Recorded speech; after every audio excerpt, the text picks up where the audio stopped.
Imagine a $10 million software deal, right? Oh boy, a big one. Yeah, the massive one. The prospect CEO absolutely loves the pitch.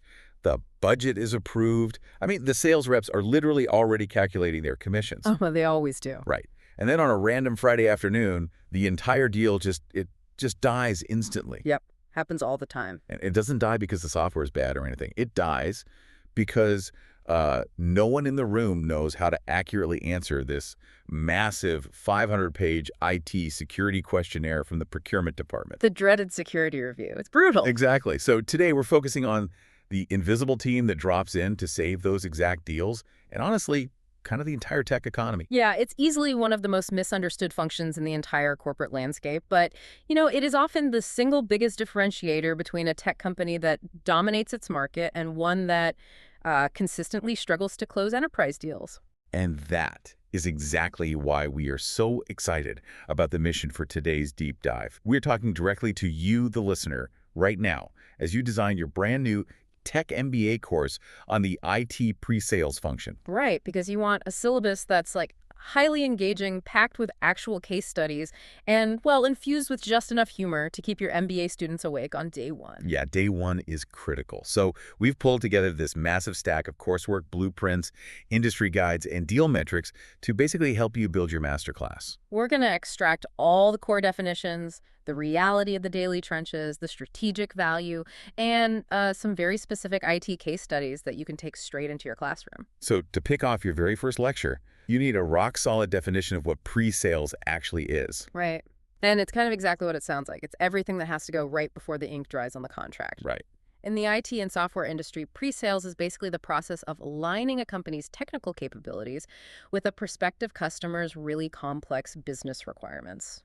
So it's about building trust then. Exactly. The goal is to build so much buyer confidence and technical trust that the commercial signature just becomes the only natural outcome. It is the technical backbone of the entire selling motion. Okay, so if I'm one of your MBA students, my first question is going to be about where this actually fits into the org chart. Sure, that makes sense. In the classic revenue triad, you have the account executive, the pre-sales professional, and the post-sales team. So what's the actual dividing line there? Well, think of it as a relay race, but one where the baton handoffs are incredibly specialized and, highly guarded. Oh, I like that analogy. Yeah, so your account executive, or the traditional sales rep, they own the relationship, the commercial negotiation, and ultimately the revenue target. They are hyper-focused on the business terms. Got it.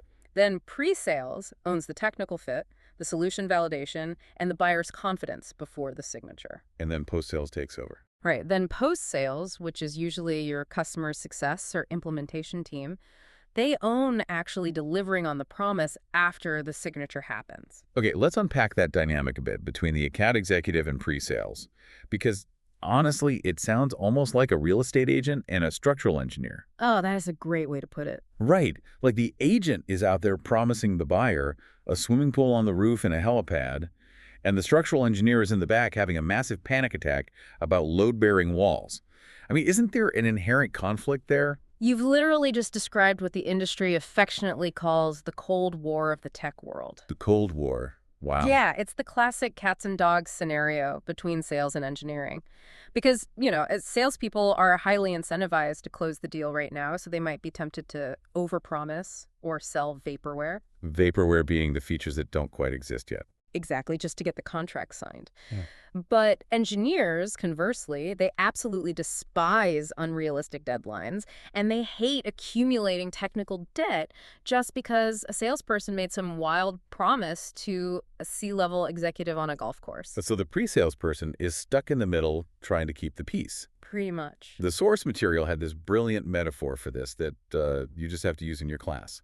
If the sales team is the engine of a tech company and the engineering team is the chassis, pre-sales is the test driver who gets in the car and makes sure it doesn't catch fire before the customer actually buys it. Metaphorically catching fire, of course. Right, hopefully. So, depending on the complexity of the software, sometimes literally.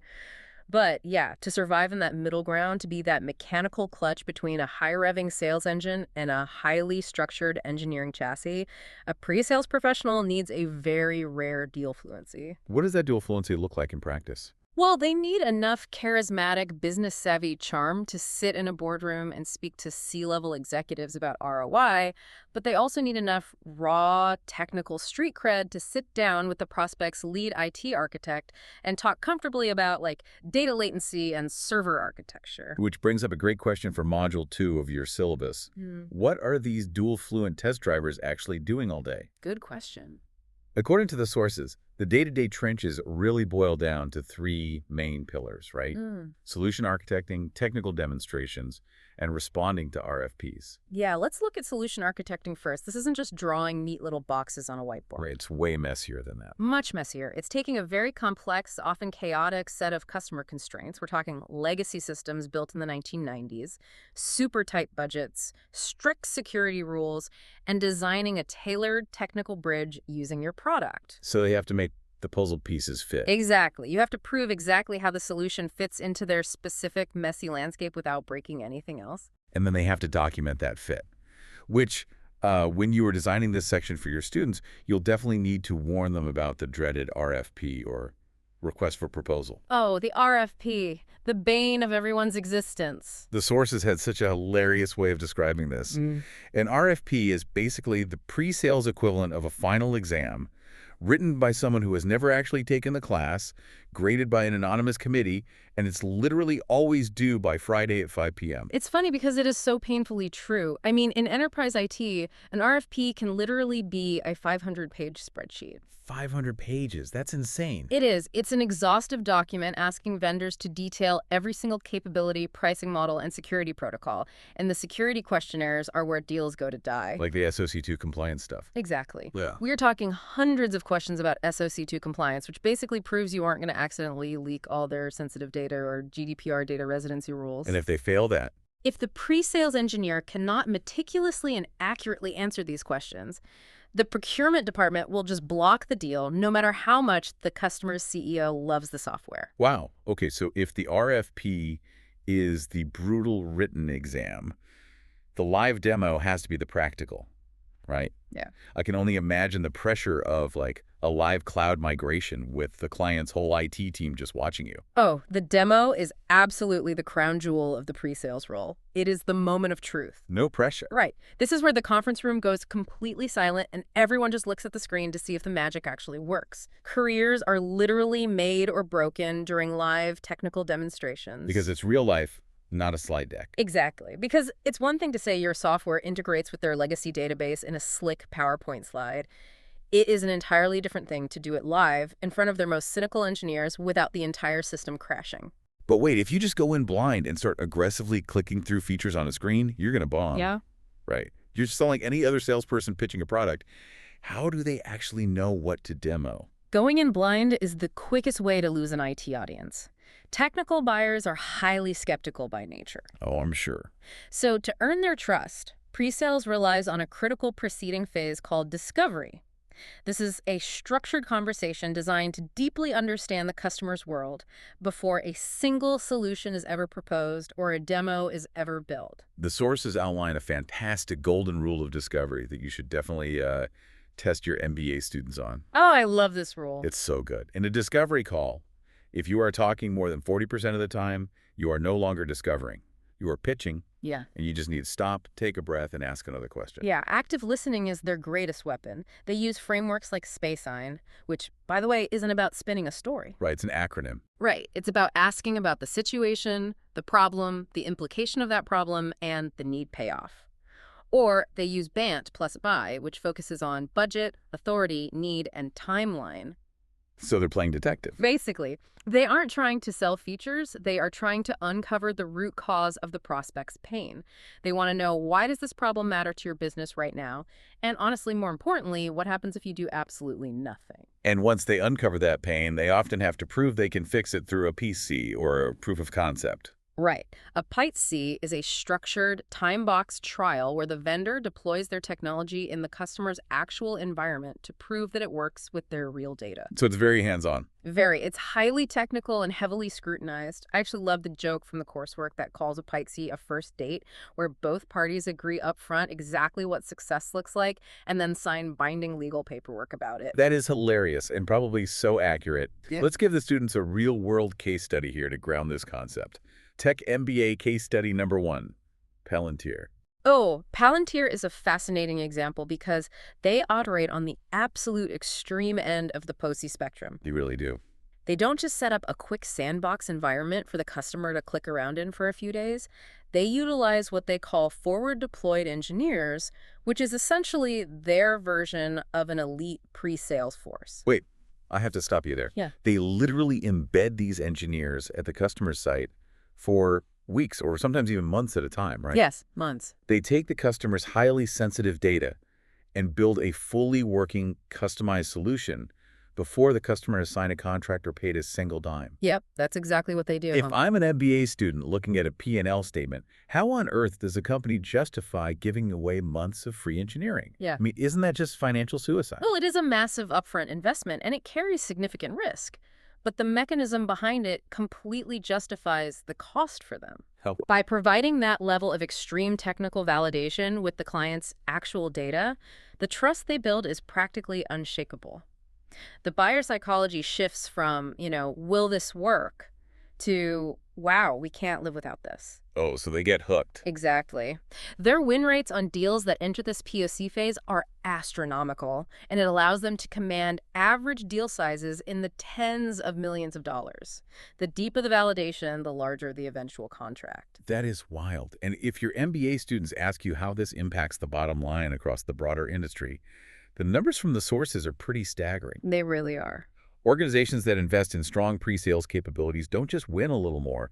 They see their baseline win rates jump to 40 or 50%. That's huge. Right. Pre-sales essentially acts as a massive revenue multiplier by systematically de-risking the deal for the buyer. And when the technical risk is removed, the commercial signature follows much faster. But this actually brings up a highly counterintuitive concept regarding the duration of the sales cycle, which leads us to Tech MBA case study number 2. Microsoft Dynamics 365. Oh, this one is wild. So Microsoft analyzed their enterprise deals and implemented a really strict policy. For any Dynamics 365 deal over $250,000, the sales team was required to have a structured, mutually signed pay-as-you-see agreement with the customer before moving forward. Right. They added a rigid, formal, legal step right to the middle of the sales process. Now, conventional sales wisdom says that friction is the enemy. Normally, if you add more paperwork and more rigid steps to a process, you'd expect the sales cycle to drag out and the sales reps to completely mutiny. Exactly. So how do they not lose their sales team?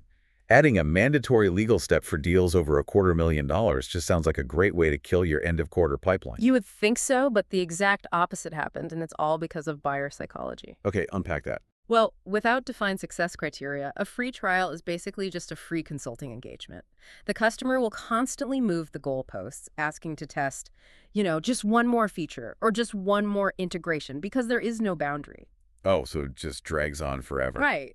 By forcing both sides to agree up front on what a successful test actually looked like, Microsoft completely removed the ambiguity that usually causes evaluations to drag on for months. Wow. As a result of this added friction, their sales cycle duration actually dropped by 18%, and their win rates improved by 12 percentage points. That is brilliant. Setting the rules of the game before you step on the field actually speeds up the game. Precisely. We have another great example to teach, Tech MBA case study number 3, focusing on deal size. This one comes from SAP, and it explores how pre-sales can dramatically expand a deal. Yeah, SAP utilizes their pre-sales organization to run what they call value engineering workshops. Which sounds very fancy. It does, but these aren't just software demos. These are multi-day deep dive consulting sessions with the prospect. The pre-sales team maps out the prospect's entire business process landscape and aligns it directly with SAP's capabilities. Let's look at the mechanics of that. An SAP pre-sales engineer sits down with, say, a prospect's supply chain manager. They map out a manual process that currently takes 10 people 5 hours a week to complete. Right. They calculate the exact man-hours wasted, they multiply that by the employees' salaries, and they translate that operational bottleneck into a hard dollar figure that the CFO just cannot ignore. Precisely. And because the pre-sales team uncovers so much unquantified business value and operational waste that the customer hadn't even realized they had, the initial deal often ends up being 3 to 5 times larger than what the customer originally budgeted. 3 to 5 times. That's incredible. Yeah, they aren't just selling software at that point, they're selling a mathematically proven business transformation. It really proves that pre-sales isn't just a support function trying to answer technical questions. It is a proactive revenue-generating engine. Absolutely. But its value actually extends far beyond just closing the current quarter's pipeline, which takes us to the long-term strategic value of the role. I love the analogy the sources used here. A pre-sales team is effectively a giant satellite dish gathering market intel for the company. That is a crucial distinction to make. Think about your customer support team, right? Okay. They are a feedback loop, but they only hear complaints from people who have already bought the product. They mostly hear about bugs. Pre-sales, however, is talking directly to the open market. Ah, so they see the future. Exactly. They are hearing exactly what prospective customers need that your product cannot do yet. And they are hearing, in real time, exactly what your competitors are demonstrating in the boardroom, literally next door. And if that intelligence doesn't make it back to the product and engineering teams, you are leaving strategic gold on the table. 100%. So, for Tech MBA case study number 4, let's look at how HubSpot operationalized this satellite dish concept. They created a formal feedback loop called the PEMM process, or the Pre-Sales Engineering Market Memo. The PMM process is basically a masterclass in cross-functional alignment. HubSpot required their pre-sales engineers to log every single lost deal that failed for technical reasons. But they didn't just write, we lost because we lack a calendar integration, right? No, way more detailed. They had to detail the customer segment, the specific capability gap, and most importantly, they had to attach an estimated revenue impact. So tying it to real dollars. Exactly. They had to explicitly say, we lost $500,000 this quarter because we do not have this specific calendar integration. Let me tell you, nothing gets an engineering team to reprioritize their product roadmap faster than showing them exactly how many millions of dollars of missing features costing the company. Money talks. It totally changes the conversation from a subjective, well, our prospects kind of want this, to an objective. Exactly. And when you synthesize all of this, the higher win rates, the faster cycles, the larger deals from value engineering, and the product roadmap intelligence, you really begin to see the ultimate value of pre-sales for an IT organization's long-term scalability and market competitiveness. It also prevents the company from falling into the sunk cost fallacy. Precisely. A strong pre-sales team acts as an early warning filter. They quickly identify deals that are technically unwinnable early in the discovery process, preventing the sales and engineering teams from wasting hundreds of hours chasing a ghost. Which saves a ton of money. It dramatically lowers the customer acquisition cost, or CAC. You are spending your resources only on the deals you are uniquely positioned to win. And that scalability is getting a massive boost right now thanks to AI. The sources actually mentioned that AI-native tools are now automating 60 to 80% of the manual, soul-crushing work of responding to those 500-page RFPs. Which is a complete paradigm shift for the industry. I mean, if a pre-sales engineer is no longer spending 20 hours a week just copying and pasting security compliance answers from a spreadsheet. They can actually do strategic work. Exactly. They can spend those 20 hours designing custom reference architectures, running deep dive discovery calls to uncover hidden pain, and really shaping the product roadmap. They're scaling their strategic impact faster than ever before. So to summarize the journey for your MBA students, we started by defining pre-sales as the test drivers of the IT sales world, the essential bridge and peacemakers between the wild promises of sales and the harsh realities of engineering. Yep, the Cold War mediators. We navigated the trenches of 500-page RFPs and the immense pressure of high-stakes live demos. We explored how extreme posses, like Palantirs, build unshakable trust by basically giving away upfront engineering. And we saw the hard math of how structured evaluations speed up sales cycles with Microsoft and how value engineering multiplies deal sizes with SAP. And finally, we explored how teams like HubSpot use pre-sales as a real-time market research arm to dictate the future of the product itself. It really is a comprehensive, multidisciplinary role. It requires a unique blend of technical mastery, business acumen, and honestly, psychological insight into how buyers make decisions. True. Your students should walk away realizing that pre-sales is not just a stepping stone. It is a destination career for those who want to operate at the very center of a technology company's revenue engine. You now have a case study-rich blueprint ready for day one of your class. But before we wrap up, we want to leave you with a final provocative thought. A great debate topic you can throw at your students to close out the lecture. Right.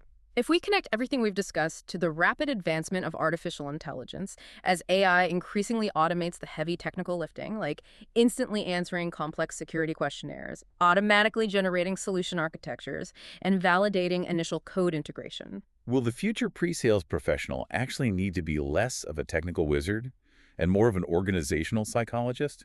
I mean, if the AI proves the technology works perfectly, will the human's only job be managing the fear and change management of the executives buying it? It's a fascinating question. When the car can essentially test drive itself, what is the role of the person sitting in the driver's seat? Are they just there to hold the buyer's hand and promise them the engine won't catch fire? It's definitely something to think about. Good luck Thank with the you. course.